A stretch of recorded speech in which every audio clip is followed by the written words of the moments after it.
Kasiling sawijining murid. Panglimbang 5 menit dina Rebo Legi tanggal 5 November tahun 2020 kapethik saka Injil Lukas bab 14 ayat 20 tekan ayat 33.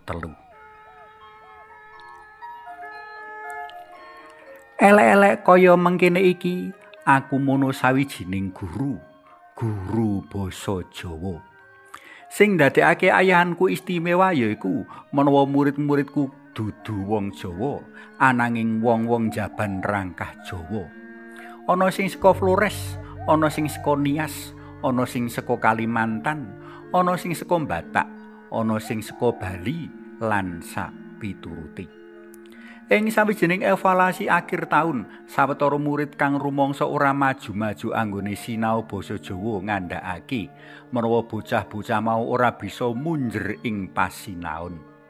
Bocah-bocah mau melu wulangan basa Jawa marga kawajibake dening tarekat. Karo meneh, bocah-bocah mau nganggep sinau basa Jawa ora penting. Mula tinimbang sinau basa Jawa, tinimbang nyawisake pelajaran basa Jawa, luwih becik nindakake panggawean liya. Pengalamanku ing Cecala sajak bisa kapigunakake kanggo pancat dan lelimbang waosan dina iki. Mestine kita kabeh rak kepengin dadi murid dalem Gusti kang becik, buntas ing ilmu lan gawe renang penggalih dalem jengguru to. Wong sing sabda dina iki ngandhakake menawa Gusti Yesus ngersakake sapa wae kepengin dadi murid dalem ora bisa setengah-setengah, kudu total, kepara kudu wani berkorban. Gusti Yesus piyambak wektu iku lagi jroning andon laku tumuju kutha Yerusalem, tumuju papan anggone panjenengane bakal nandhang sangsara. Kahanan kaya mengkono mau kang kadadekake dasar pemuridan dalem. Rikala murid ora bisa nyawiji lan sak panemu karo sang guru, kepara sak perjuangan karo sang guru, dheweke ora bisa dadi murid kang becik. Maneka warna pepalang kasiling sawijining murid kudu kakurbanake kayata kasenengan pribadi, temalining brayat, enggo panggawean lan karir. Iki ginambar ing pratelan menawa sapa kang kepengin dadi murid dalem Gusti ora negakake bapa biyunge, negakake bojone lan anak, sedulure lanang lan wadon, kepara uripe dhewe, dheweke ora bisa dadi murid dalem. Asring wong ngorbanake pamuritan marang Gusti Yesus awit alasan luwih ngeboti brayat, sanak kadang uga panggawean utawa karir. Menawa iku kang katindakake, dheweke ora bakal lulus dadi murid dalem kang pengpengan. Amrih dadi murid kang pengpengan, wong kudu lungguh nganakake pretungan.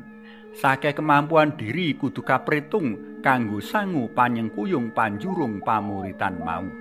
Tegese, wong kudu nyumurupi potensi lan kompetensi, kawasisan lan katrampilan kadudah katindakake, nanging uga kudu nyumurupi sakeh pepalang lan godha kang bisa gawe cabaring laku.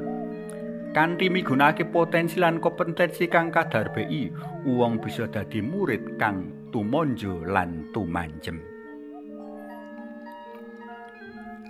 Para tresna pelem kinasih, awake dhewe wis krungu apa kang kudu katindakake kanggo dadi murid njeng guru.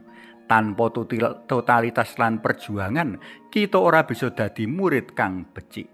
Sapa kang kepengin dadi muridku, sapa kang kepengin nderek aku, dheweke kudu nyingkur diri, manggul salib lan nderek aku.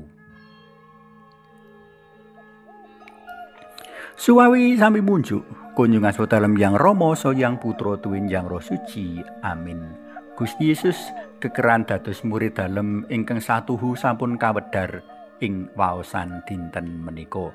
Kawula njujuma nuwun awit sabda dalem menika ingkang ndadosaken kawula murid-murid ingkang satuhu. Mugi linurna Yang Rama Yang Putra tuwin Yang Roh Suci kados sing mula buka sakmenika sarta saklami-laminipun.